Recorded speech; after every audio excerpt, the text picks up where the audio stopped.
میں آپ کے سامنے کیسے عبداللہ کو فیڈ کروا سکتی ہوں؟ مجھے شرم آ رہی ہے۔ اب جائیں یہاں سے پلیز۔ وہ لال ہوتے چہرے کے ساتھ بولی تو سامنے کھڑا عاقب بے قابو سا ہونے لگ گیا تھا۔ تم بے شک میرے بیٹے کا خیال رکھتی ہو، لیکن ساتھ میری بیوی بھی ہو۔ دیکھو وہ بھوک سے رو رہا ہے، اگر مزید لیٹ کی تو چھوڑوں گا نہیں۔ جویریہ کا جسم تو گزری رات کی شدتوں سے ہی ابھی تکلیف کر رہا تھا، وہ رو دینے کو تھی۔ اچانک عاقب نے اپنے روتے بیٹے کو اس کے وجود اپنی چچی کی بات سن کر جویریہ ایک دم سے اٹھ کھڑی ہوئی، کہنے لگی چچی جان یہ اب کیا کہہ رہی ہیں؟ عاقب بھائی کے ساتھ میں شادی کروں گی۔ نہیں چچی جان، آپ کا دماغ خراب ہو گیا ہے، پاگل ہو گئی ہیں کیا؟ وہ ایک دم سے چیخی تھی اور اس کے چیخنے کی آواز سن کر فوراً ہی روبینہ بیگم کمرے میں داخل ہوئی اور غصے میں کہنے لگی کیا ہو گیا ہے؟ کیوں اتنا چلا رہی ہے؟ وہ غصے میں کہنے لگی اماں جان چچے کی بات سن رہی ہیں، وہ کہہ رہی ہیں کہ میں عاقب بھائی کے ساتھ نکاح کر لوں۔ اماں آپ کو پتہ ہے وہ مجھ سے کتنے زیادہ بڑے ہیں، اس کے باوجود چچی جان ایسی بات کر رہی ہیں۔ جویریہ نے غصے میں کہا تو روبینہ بیگم کہنے لگی دیکھ یہ فیصلہ تیرے باپ کا ہے، تیرے باپ نے یہ فیصلہ کیا ہے کہ تیرا نکاح اب عاقب کے ساتھ کروایا جائے گا۔ وہ حیرت سے روبینہ بیگم کی طرف دیکھنے لگی، کہنے لگی نہیں اماں، میں کبھی بھی عاقب بھائی کے ساتھ نکاح نہیں کروں گی۔ ایک تو ان کا بیٹا ہے، ویسے بھی ان کی بیوی کے انتقال کو ابھی وقت ہی کتنا گزرا ہے، آپ لوگ مجھے ان کے پلوں سے باندھنے لگی ہیں، میں نے نہیں اس کے ساتھ شادی کرنی۔ وہ غصے میں بولے جا رہی تھی، لیکن روبینہ بیگم کہنے لگی اگر تجھے شادی نہیں کرنی تو اپنے باپ کے پاس جا کر اسے شادی سے انکار کر، ہمارا دماغ کھانے کی ضرورت نہیں۔ یہ کہہ کر وہ دونوں کمرے سے باہر چلی گئیں اور جویریہ کا تو دماغ گھوم چکا تھا۔ رات کھانے کی ٹیبل پر وہ کہنے لگی بابا جان مجھے آپ سے بات کرنی ہے۔ انہوں نے مسکراتے ہوئے کہا ہاں جویریہ بیٹا بولو۔ وہ کہنے لگی بابا جان آپ کو پتہ ہے عاقب مجھ سے کتنے بڑے ہیں، مجھے ان کے ساتھ شادی نہیں کرنی۔ چچی جان بول رہی تھی کہ آپ نے فیصلہ کیا ہے میری عاقب بھائی کے ساتھ شادی کروانی ہے۔ وہ منہ بناتے ہوئے بولے جا رہی تھی۔ عابد صاحب کہنے لگے دیکھو بیٹا عاقب بہت اچھا بچہ ہے، میں نے بھائی جان کو بول دیا ہے، بھائی جان نے تمہارا رشتہ عاقب کے لیے مانگا تھا تو میں نے حامی بھر دی، مزید میں تمہاری کسی قسم کی کوئی بات نہیں سننا چاہتا، اس وجہ سے میرے ساتھ بحث مت کرنا۔ انہوں نے اسے ہری جھنڈی دکھا دی اور وہ بالکل خاموش ہو چکی تھی۔ عاقب کے بارے میں سوچ سوچ کر ہی اسے خوف محسوس ہونے لگ گیا تھا۔ وہ ایک ظالم قسم کا انسان تھا، وہ بھلا کیسے اس کے ساتھ شادی کر سکتی تھی؟ لیکن وہ یہ بھی جانتی تھی کہ اس کی بات کسی نے نہیں مانی، بس وہ اپنی ماں کے ساتھ کافی دن تک ضد لگائے رکھی کہ اسے عاقب کے ساتھ شادی نہیں کرنی۔ آخر وہ دن بھی آ گیا جب وہ دلہن بنی اس کے پہلو میں بیٹھی ہوئی تھی اور وہ اپنے چہرے پر دنیا جہان کی سنجیدگی سجائے بیٹھا ہوا تھا۔ وہ غصے میں اس کی طرف دیکھے جا رہی تھی جسے زبردستی اس کے پلوں کے ساتھ باندھ دیا گیا تھا۔ اسے نہیں معلوم تھا کہ وہ اس کے ساتھ کیسا سلوک کرے گا، کیونکہ اس کا اپنے پہلے والی بیوی کے ساتھ بھی کوئی اچھا سلوک نہیں تھا۔ وہ کزن کی طرف دیکھے جا رہی تھی۔ نکاح کے بعد کچھ رسومات ادا کی گئی، اس کے بعد اسے لا کر عاقب کے کمرے میں بٹھایا گیا۔ وہ کمرے میں نگاہیں جھکائے بیٹھی ہوئی تھی، اس کے اندر کسی قسم کے کوئی جذبات نہیں تھے۔ اس کا دل کر رہا تھا وہ اپنی جیولری، اپنا بناؤ سنگھار اتار کر پھینکے۔ جب کمرے کا دروازہ کھلا اس نے نگاہیں اٹھا کر دیکھا تو وہ اپنے بیٹے کو اٹھائے کمرے میں داخل ہوا تھا۔ وہ بہت بدمزہ سی ہوئی تھی۔ وہ چلتا ہوا اس کے پاس آیا اور کہنے لگا یہ دلہن بن کے کس لیے بیٹھی ہو؟ تمہیں معلوم ہے تمہیں میرا بیٹا سنبھالنے کے لیے میری بیوی بنایا گیا ہے، تو اسے سنبھالو۔ یہ کہہ کر اس نے اپنا بیٹا اس کی گود میں ڈال دیا، اور پھر جویریہ تو حیرت سے اس کی طرف دیکھے جا رہی تھی۔ اسے بالکل بھی اندازہ نہیں تھا کہ شادی کی پہلی رات وہ اسے کیوں اپنا بیٹا تھما دے گا۔ وہ کہنے لگی، آج تو کم از کم اسے نہ دیتے کمرے میں، آج تو اس سے پہلے کہ وہ کچھ اور کہتی، وہ غصے میں کہنے لگا، دیکھو میں کوئی بہت شوق سے تمہیں بیوی بنا کر نہیں لایا۔ مجھے کوئی شوق نہیں تھا تمہارے ساتھ شادی کرنے کا، نہ ہی میں نے شادی کرنی تھی، بلکہ بابا کے فورس کرنے پر میں نے تمہارے ساتھ شادی کی ہے، ورنہ میں کبھی بھی دوسری شادی نہ کرتا۔ ویسے بھی اب تم میرے بچے سنبھالنے کے لیے اس گھر میں آئی ہو۔ یہ کہہ کر وہ خاموش ہو چکا تھا اور وہ اس کی باتوں میں الجھ چکی تھی۔ اس کی آنکھوں میں سے مسلسل آنسو بہے جا رہے تھے۔ وہ کہنے لگا، یہ سب کچھ بیڈ سے ہٹاؤ اور مجھے سونے دو، میں بہت زیادہ تھک چکا ہوں۔ یہ کہہ کر اس نے جویریہ کو بیڈ سے اٹھایا اور خود سونے کے لیے لیٹ چکا تھا۔ وہ اس کے روتے ہوئے بیٹے کو مسلسل سنبھالے جا رہی تھی۔ اس کی آنکھوں سے بے ساختہ ہی آنسو بہنے لگے۔ اسے بہت زیادہ دکھ ہو رہا تھا اس کے رویے سے۔ کتنا برا رویہ اس نے اپنایا تھا، کم از کم اسے ایسے نہیں کرنا چاہیے تھا۔ بے شک وہ اس کی دوسری بیوی تھی، لیکن اس کی شادی تو پہلی تھی، اس کی تو دوسری شادی نہیں تھی۔ وہ اس کے بیٹے کو اپنے سینے سے لگائے پورے کمرے میں ٹہلتی جا رہی تھی، جو بہت شدت سے روئے جا رہا تھا۔ اسے خاموش کروانے کی کوشش کر رہی تھی۔ اسے غصہ بھی آ رہا تھا، یہ کہاں پھنسا دیا تھا اس کے گھر والوں نے۔ تھوڑی ہی دیر بعد اس کے سونے کے بعد اسے بیبی کاٹ میں لٹا کر وہ چینج کرنے چلی گئی۔ جب چینج کر کے آئی تو ارد گرد دیکھنے لگی، وہ تو پورے بیڈ پہ پھیل کے سو رہا تھا۔ اب وہ کہاں سوتی؟ صوفہ بہت چھوٹا تھا، اسے عادت بھی نہیں تھی اتنی تنگ جگہ پر سونے کی۔ وہ کہنے لگی، عاقب تھوڑا سائڈ ہو کر سوئیں، مجھے بھی سونا ہے۔ یہ کہہ کر اسے سائڈ پر کیا تھا، وہ ایک دم سے اٹھ کر غصے میں کہنے لگا، کیا مسئلہ ہے؟ سکون سے سونے بھی نہیں دو گی؟ کیا بیوی ہو، بیوی بن کے رہو، آدھی رات کو اٹھا کر ڈسٹرب کرنے کی کوئی ضرورت نہیں۔ وہ غصے میں بولا تھا اور جویریہ کو سمجھ نہیں آ رہی تھی وہ کس چیز کا اس پر غصہ نکال رہا ہے۔ وہ غصے میں کہنے لگی، مجھے بھی کوئی شوق نہیں تھا تمہارے ساتھ شادی کرنے کا، میں بھی کوئی اپنی مرضی سے تمہاری زندگی میں شامل نہیں ہوئی جو تمہیں اتنی زیادہ تکلیف ہو رہی ہے۔ زبردستی مجھے بھی تمہارے پلو سے باندھا گیا ہے۔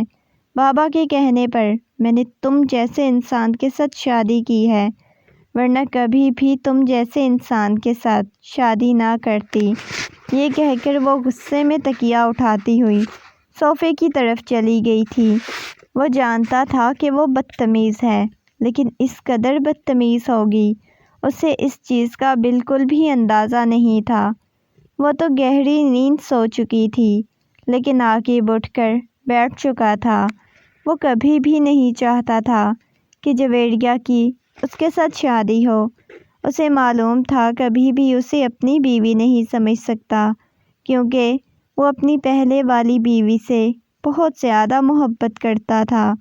اپنے بالوں کو مٹھیوں میں دبوچے کسی گہری سوچ میں گم تھا، جب اچانک اسے اپنے بیٹے کے رونے کی آواز آئی تو جلدی سے اٹھ کر بیبی کاٹ کی طرف گیا۔ اسے بیبی کاٹ سے نکالا اور اپنے سینے سے لگا لیا۔ اسے خاموش کروانے کی کوشش کر رہا تھا۔ اس نے جویریہ کی طرف دیکھا جو گہری نیند سو رہی تھی۔ وہ نہیں چاہتا تھا کہ وہ اس کے رونے سے ڈسٹرب ہو، اس وجہ سے اسے لے کر باہر چلا گیا۔ ابھی تک اسے اپنے سینے سے لگائے مسلسل خاموش کروائے جا رہا تھا۔ اتنے میں اس کے مما آ گئی۔ کہنے لگی بیٹا کیا ہوا ہے، اتنا زیادہ کیوں رو رہا ہے، جویریہ کہاں ہے؟ وہ کہنے لگا مما وہ جویریہ سو رہی ہے، تھوڑی دیر پہلے ہی سوئی ہے۔ وہ کہنے لگی کیا مطلب سو رہی ہے؟ اس کی شادی تمہارے ساتھ اس وجہ سے تو نہیں کروائی کہ وہ سوئی رہے اور تم آدھی رات کو اٹھ کر اسے لیے گھومتے پھرو۔ جاؤ جا کر جویریہ کو اٹھاؤ اور تم آرام کرو، صبح تمہیں آفس بھی جانا ہے۔ وہ اپنی ماں کی طرف دیکھے جا رہا تھا۔ کہنے لگا مما وہ تھوڑی دیر پہلے سوئی ہے، پہلے اسے ہی دیکھتی رہی تھی۔ یہ کہہ کر وہ واپس کمرے میں آ چکا تھا اور اس کے سونے کے بعد جویریہ کے پاس آیا، اسے اٹھانے لگا۔ کہنے لگا جویریہ پلیز بیڈ پر جاؤ، یہاں تم ٹھیک سے نہیں سو سکو گی۔ وہ اسے اٹھانے کی کوشش کر رہا تھا۔ وہ اچھی طرح جانتا تھا کہ اسے بچپن سے عادت تھی بے ہوشوں کی طرح سونے کی۔ اس نے دھیرے سے جھک کر جویریہ کو بازو میں اٹھایا اور لا کر اسے بیڈ پر لٹا دیا۔ اس کے اوپر کمبل درست کرنے لگا۔ اس کے بعد دوسری طرف آ کر سونے کے لیے لیٹ چکا تھا۔ اگلے دن صبح جب جویریہ کی آنکھ کھلی تو وہ کمرے میں موجود نہیں تھا، لیکن وہ خود کو بیڈ پر دیکھ کر تھوڑی حیران ہو گئی۔ سوچنے لگی رات کو تو میں صوفے پر سوئی تھی، پھر یہ میں بیڈ پر کیسے پہنچی؟ اسے بہت عجیب سا محسوس ہو رہا تھا۔ عاقب اسے بیڈ پر لے آیا۔ یہ سوچتے ہوئے وہ مزید مسکرانے لگی۔ نہ جانے کیوں عاقب کو لے کر اس کے دل میں عجیب سے جذبات پیدا ہو رہے تھے، لیکن وہ اس کے سامنے ظاہر نہیں کرنا چاہتی تھی۔ ابھی وہیں پر بیٹھی ہوئی تھی جب تھوڑی دیر بعد وہ ناشتے والی ٹرے لے کر کمرے میں داخل ہوا اور اس سے بہت زیادہ حیرت ہو رہی تھی عاقب کو یوں اس کے لیے ناشتہ بناتے دیکھ کر۔ وہ کہنے لگی ناشتہ آپ میرے لیے لائے ہیں؟ وہ کہنے لگا ظاہر ہے اب نئی نویلی دلہن ہو تو اپنے لیے جا کر باہر سے ناشتہ لیتی اچھی لگتی ہوگی، اس وجہ سے میں نے سوچا کیوں نہ تھوڑا سا نئی نویلی دلہن والا پروٹوکول دیا جائے۔ یہ کہہ کر وہ آئینے کے سامنے جا کر اپنے بالوں کو درست کرنے لگا۔ جویریہ مسکراتے ہوئے کہنے لگی شکر ہے آپ کو بھی خیال آیا کہ آپ کی زندگی میں نئی نویلی دلہن ہوں۔ یہ کہہ کر وہ کھانا کھانے لگ گئی۔ اس کے سامنے آ کر بیٹھا۔ کہنے لگا بجائے معصوم سے شوہر سے ناشتہ بنا کر دینے کے خود اکیلی ہی کرنے لگ گئی ہو۔ یہ کہہ کر وہ اس کے سامنے بیٹھا ناشتہ کرنے لگ گیا۔ وہ کہنے لگی میں آپ کو منع تو نہیں کیا کہ آپ ناشتہ نہ کریں؟ نہ جانے کتنی دیر تک باتیں کرتے رہے تھے، ایک ہی گھر میں رہتے ہوئے کبھی ان دونوں کے درمیان آپس میں نہیں بنی تھی، ہمیشہ ہی لڑائی جھگڑا ہوتا تھا دونوں کے درمیان، ایک دوسرے کو برا بھلا کہتے تھے۔ ابھی وہ ناشتہ کر ہی رہی تھی جب اچانک ہی بہت شدت سے عبداللہ رونے لگ گیا۔ وہ جلدی سے جا کر عبداللہ کو اٹھانے لگی تو وہ کہنے لگا میڈم واپس آ کر ناشتہ کرو، میں اسے دیکھ لیتا ہوں۔ وہ کہنے لگی نہیں آپ ناشتہ کریں، میں دیکھتی ہوں۔ یہ کہہ کر اس نے عبداللہ کو اٹھا کر سینے سے لگا دیا۔ کہنے لگا ایک کام کر جاؤ، نیچے سے اس کے لیے فیڈر بنا کے لے آؤ، دیکھو بھوک لگی ہوئی ہے، کتنا زیادہ رو رہا ہے۔ وہ کہنے لگی جی ٹھیک ہے۔ اچانک غصے میں آ چکا تھا، اس کا موڈ بدل چکا تھا۔ جویریہ کو بہت برا لگا تھا۔ تھوڑی ہی دیر بعد اس کے لیے نیم گرم سا فیڈر لائی۔ کہنے لگی یہ لے آئی ہوں۔ وہ کہنے لگا میں پلاؤں گا کیا، جاؤ اسے پلاؤ۔ یہ کہہ کر وہ خود ناشتے والی ٹرے لے کر باہر چلا گیا۔ وہ فیڈر کو ہلاتے ہوئے اسے باہر جاتا ہوا دیکھ رہی تھی۔ اسے دودھ دینے کے بعد وہیں بیٹھی ہوئی تھی، لیکن وہ ابھی تک واپس نہیں آیا تھا۔ اسے بہت غصہ آ چکا تھا۔ جب نیچے آئی تو اسے معلوم ہوا وہ تو آفس کے لیے جا چکا ہے۔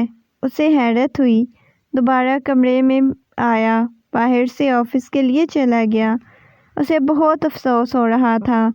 شادی کے اگلے دن ہی وہ آفس کے لیے چلا گیا۔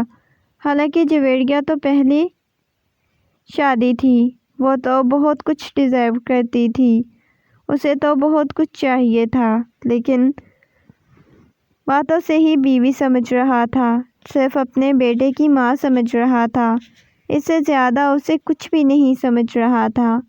جویریہ کو اس چیز کا بہت افسوس تھا۔ وہ سوچنے لگی، ٹھیک ہے، اگر وہ مجھے اپنی بیوی نہیں سمجھنا چاہتا تو میں بھی اس کے بچے کی ماں بن کے ہی رہوں گی۔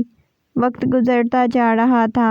1 سال بعد جویریہ کے ہاں اپنا بیٹا بھی پیدا ہو گیا، لیکن ابھی بھی عبداللہ سے بہت زیادہ محبت کرتی۔ عبداللہ 2 سال کا تھا جب اس کے ہاں اپنا بیٹا پیدا ہوا۔ عاقب تو بہت زیادہ خوش تھا، اتنا کہ جویریہ کے پاؤں زمین پر نہیں لگنے دیتا تھا، اور یہ بات اس کی چچی سے برداشت نہیں ہوتی تھی کہ دونوں جویریہ اتنی محبت کیوں کرنے لگ گئی ہے۔ کچھ دنوں سے جویریہ نوٹ کر رہی تھی، چچی نے عجیب طرح کی دشمنی اس کے ساتھ لگائی ہوئی تھی، بات بات پر تانے دینے لگ جاتی تھی کہ تمہاری وجہ سے میری پہلے والی بہو مری ہے، تم نے ہی میرے بیٹے پر بری نظر رکھی ہوئی تھی۔ اور جویریہ کو سمجھ نہیں آتی تھی کہ شادی کے 1 سال بعد اس کی چچی کو ایسی باتیں یاد کرنی آئی تھی، حالانکہ اس نے تو کبھی آگے ایسی نگاہوں سے دیکھا بھی نہیں تھا۔ رات کا وقت تھا، وہ کمرے میں بیٹھی ہوئی تھی، اپنے بیٹے کو سلانے کی کوشش کر رہی تھی تو عبداللہ رونے لگ جاتا تھا۔ عبداللہ کو دیکھتی تو وہ رونے لگ جاتا۔ بہت زیادہ پریشان ہو چکی تھی۔ اسے سلانے کے بعد عبداللہ کو اٹھا لیا۔ اتنے میں عاقب کمرے میں داخل ہوا، غصے میں کہنے لگا، کب سے عبداللہ رو رہا ہے، باہر تک اس کی آواز جا رہی ہے، تمہیں ذرا بھی احساس نہیں، اسے بھوک لگی ہوئی ہے، اسے کچھ کھانے پینے کے لیے دو۔ وہ غصے میں بولا تھا اور وہ گھبرا چکی تھی، کہنے لگی، نہیں،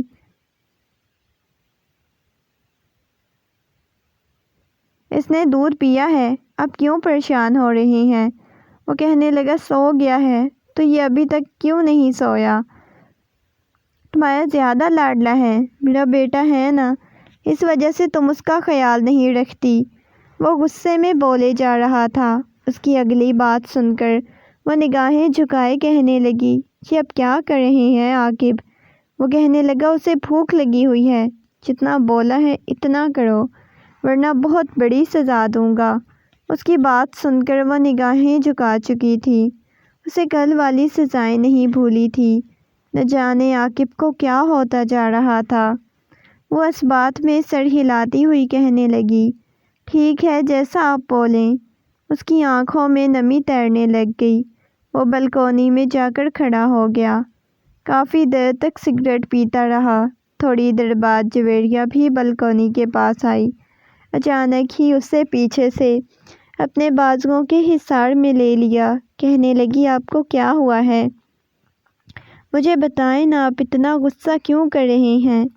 وہ پریشانی کے عالم میں پوچھے جا رہی تھی۔ عاقب نے مڑ کر اس کی طرف دیکھا، اس کے ہاتھ کو اپنے ہاتھ کی گرفت میں لے لیا، کہنے لگا، جویریہ، مجھے تم سے محبت ہو گئی، لیکن شاید میرے ماں باپ کبھی بھی مجھے تمہارے ساتھ خوش نہیں رہنے دیں گے۔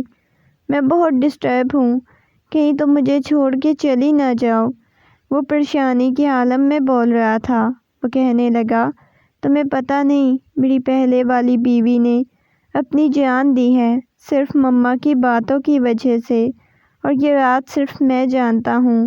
اس کی بات سن کر جویریہ حیران ہوئی، کہنے لگی، نہیں، میں کبھی بھی ایسا نہیں کروں گی، آپ پریشان مت ہوئیں۔ یہ کہہ کر اس کے سینے سے لگ چکی تھی۔ اس نے اس کے گرد بازوؤں کا حصار قائم کر لیا، کہنے لگی، عاقب نے، مجھے ڈر لگتا ہے تمہیں کھونے سے۔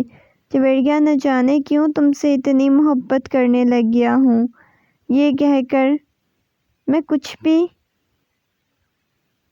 آپ سے دور نہیں جاؤں گی، میں کبھی آپ سے دور نہیں جاؤں گی۔ اور یہ چیز جویریہ نے ثابت کی۔